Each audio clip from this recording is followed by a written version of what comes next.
नमस्कार, स्वागत है आप सभी का तुलसी तीर्थ के इस चैनल पर।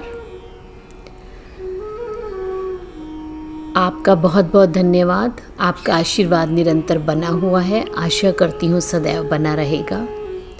कार्तिक मास की महिमा की जितनी भी कथा कही जाए, जितना भी उसका वर्णन किया जाए, वो इस जीवा के लिए बहुत कम है।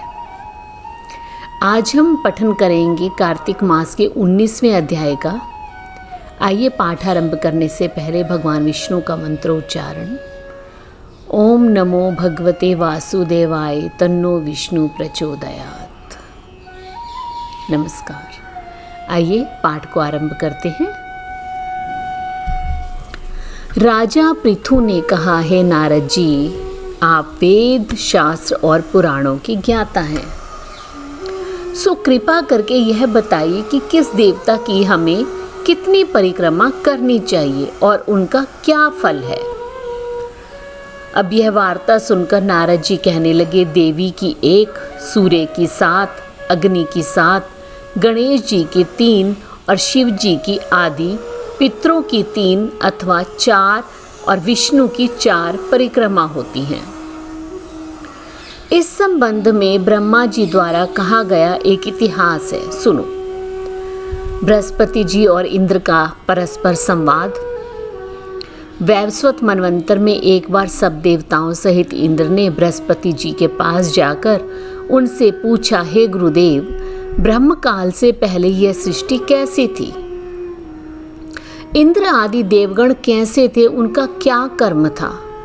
तो बृहस्पति जी सुनकर कहने लगे, हमें तो उस समय की बात नहीं पता, लेकिन उस काल को बीते अब 6 मनवंतर हो चुके हैं, परंतु आप ही की नगरी में एक सुधर्मा नाम वाला है जो सब कुछ बता सकता है, अतएव उनके पास चलते हैं। इंद्र आदि सब देवताओं को साथ लेकर बृहस्पति जी सुधर्मा के पास पहुंच गए। सुधर्मा ने गुरु जी सहित सभी इंद्रादि देवताओं का विधि पूर्वक पूजन किया, आदर सत्कार किया। इंद्र सुधर्मा की राज्य लक्ष्मी और वैभव देखकर दंग रह गया। उसने पूछा, हे सुधर्मा, इतना राज्य लक्ष्मी और वैभव तुम्हें कहाँ से प्राप्त हुआ?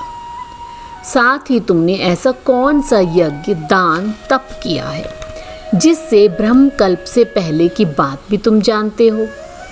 तो सुधर्मा कहता है, इंद्र, जब 4 युगों की 1000 चौकड़ी बीत जाती है तब ब्रह्मा का एक दिन होता है। उस एक दिन में 14 मनु और इंद्र होते हैं। जब हम विष्णु लोक में थे तब वहाँ जाकर हमारे सामने इतने ब्रह्मा हो चुके हैं कि हम उनकी गणना भी नहीं कर सकते।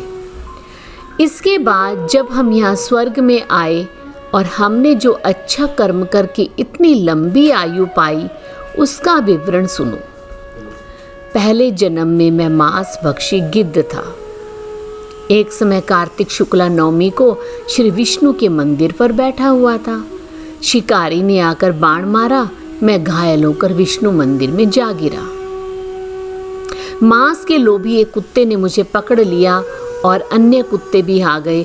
वह कुत्ता उनसे डरकर मंदिर के चारों ओर चक्कर लगाने लगा। अन्य कुत्ते भी पीछे पीछे भागते रहे। इस प्रकार सबकी प्रदक्षिणा हो गई और इसी बीच मेरी मृत्यु हो गई। अब प्रदक्षिणा से भगवान अत्यंत प्रसन्न हुए। उन्होंने मुझे परम पद प्रदान किया। यह बात सुनकर इंद्र बड़ा प्रसन्न हुआ और उसने विधि पूर्वक भगवान का पूजन व प्रदक्षिणा की। नारद जी कहते हैं, राजन, कार्तिक शुक्ला नवमी सत्य युग की आदि तिथि है। इस प्रकार से इंद्र ने भगवान का पूजन किया, प्रदक्षिणा की। इंद्र को पता चला कि प्रदक्षिणा करने से भगवान किस प्रकार प्रसन्न होते हैं। इति श्री 19वां अध्याय। कल हम पाठ करेंगे 20वें अध्याय की कार्तिक शुक्ल पक्ष की 9वीं तिथि की, अर्थात आंवला दान नवमी। तब तक के लिए आपसे इजाज़त। तुलसी तीर्थ आप सभी का बहुत बहुत धन्यवाद करता है। क्योंकि आप अपना कीमती समय इस कथा को सुनने में देते हैं। इसलिए आपका बहुत बहुत धन्यवाद। मिलते हैं कल कार्तिक मास की 20वें अध्याय की कथा में। नमस्कार।